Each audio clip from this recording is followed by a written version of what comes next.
It has been a long time coming, and you have had a while to prepare for Brandon Vera. Were you frustrated with the long wait, or is this coming at the right time for you? I was frustrated. This is our third time now, third contract that I've signed to fight him.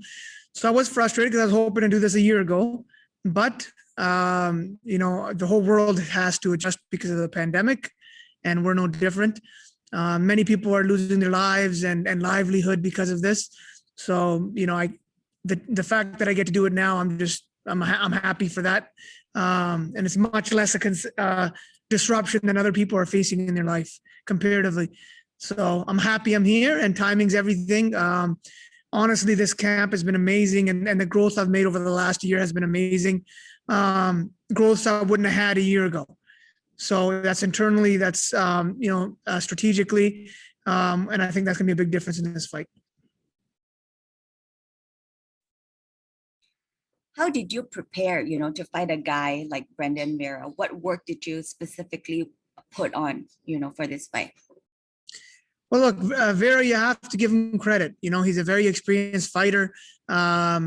He's been around for a long time and faced the best of the best in the sport. And he's the heavyweight champion and won for many years for a reason. He's finished everybody he's fought. So he's very dangerous. And although he's good everywhere. There's no one area where you can say, okay, hey, you take a person here and it's no problem. He's good everywhere.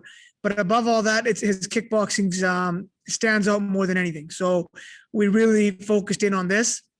And a part of his kickboxing are his kicks and his range and how he likes to operate from space. So we planned for that and to take all of those things away and other tools, what he likes to do when he's up against the cage, what he likes to do when he's on the ground, look at his habits. That's the one thing. A lot of his habits and tendencies are the same for all of these years as well. So we're able to study a lot of that and prepare accordingly. You said you studied a lot of his habits and stuff. Is there anything you felt or you feel you can capitalize on? And what are the things that you should be worried about? Yeah, again, he's dangerous if you let him keep you at range. His kicks are very accurate and very powerful. He's got a good knees, clinch in that area. He's squirmy on the ground, that type of stuff. So, those are areas you want to take away. And for us, our boxing's better. My kickboxing's sharp as well. I just haven't had the ability to show it and how I deal with that and how I beat someone who does that. So this will be a great opportunity for that. My clinch works, better than his, and it's amazing. We'll show that. But more than anything, skills aside, even if we're equal all the way around, it's my insides that separate me from him. If you line everything up and it becomes a war of attrition, I will go further and deeper than he will. And that's where I draw a lot of my confidence from.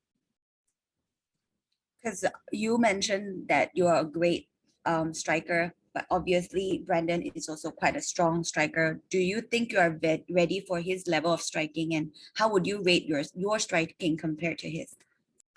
Yes, I think I'm ready. I think I've been ready for a while, for a long time. We've been training, at a high level and learning at a high level for a long time. I'm excited to show that. And I think my boxing's, way better than his. So that's a huge hole that we're going to look to exploit.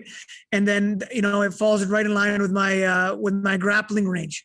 So, he's going to want a slower paced, at range, moving type of fight, and we're going to want to be up in his face, pressing him all night, and punching him and taking him down.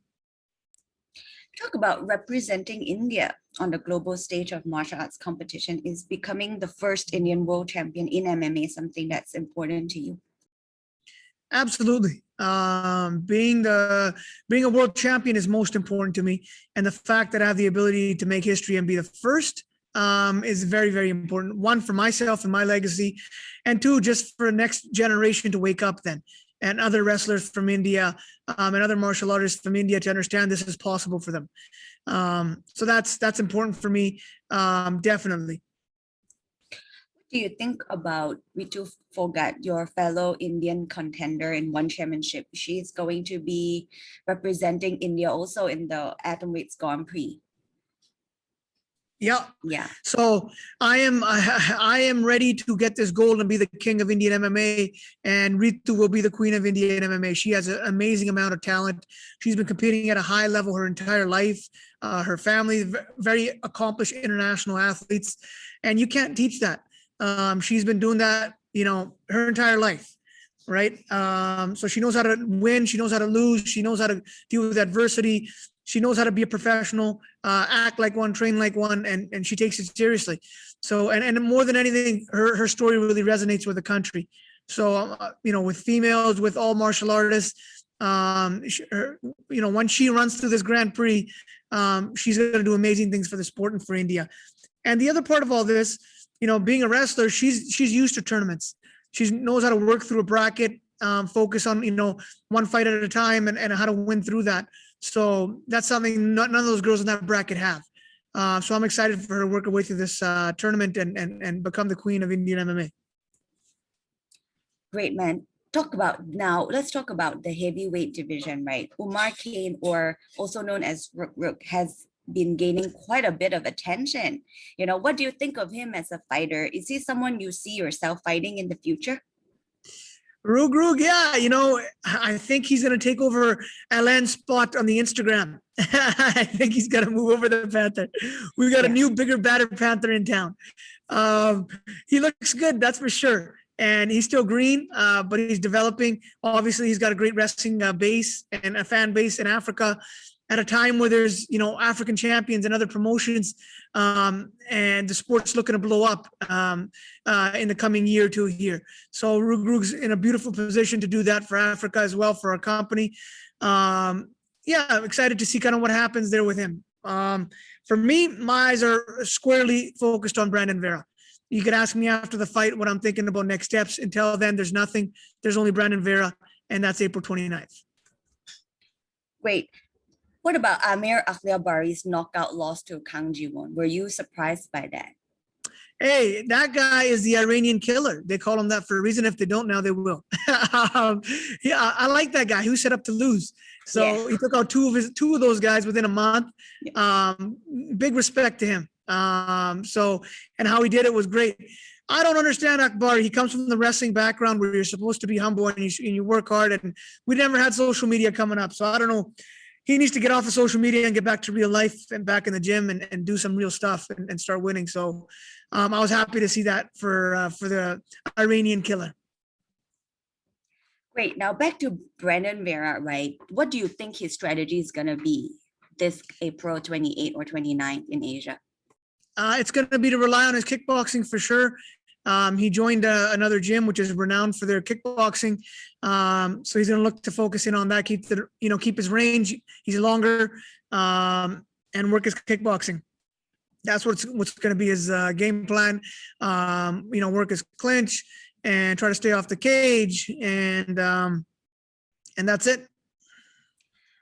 Without giving away your strategy, what do you think? How do you think the fight's going to play out?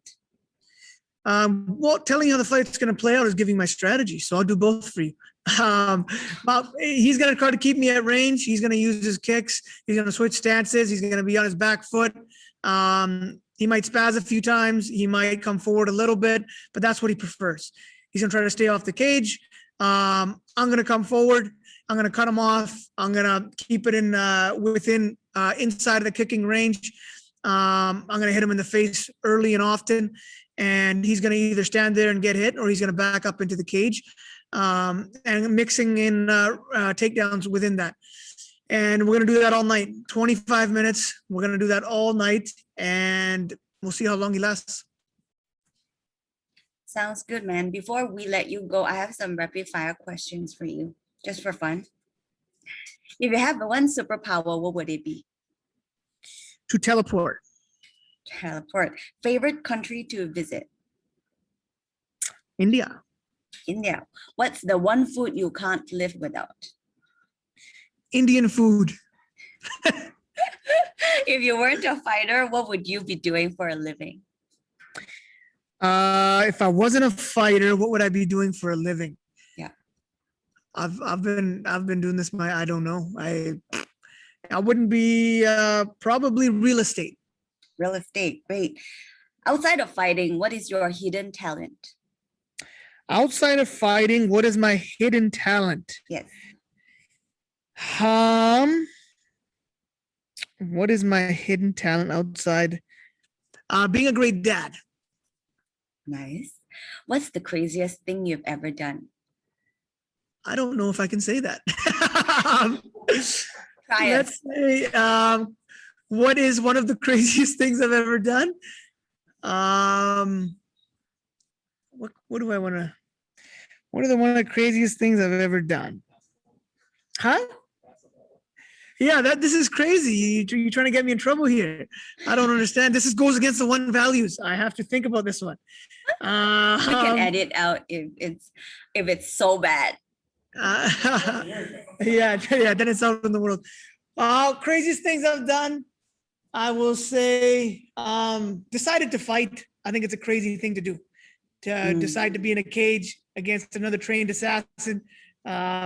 If you think about it, that's pretty crazy. What compliment do people give you the most? Compliment people give me the most, that I'm a real man, like a real guy, genuine.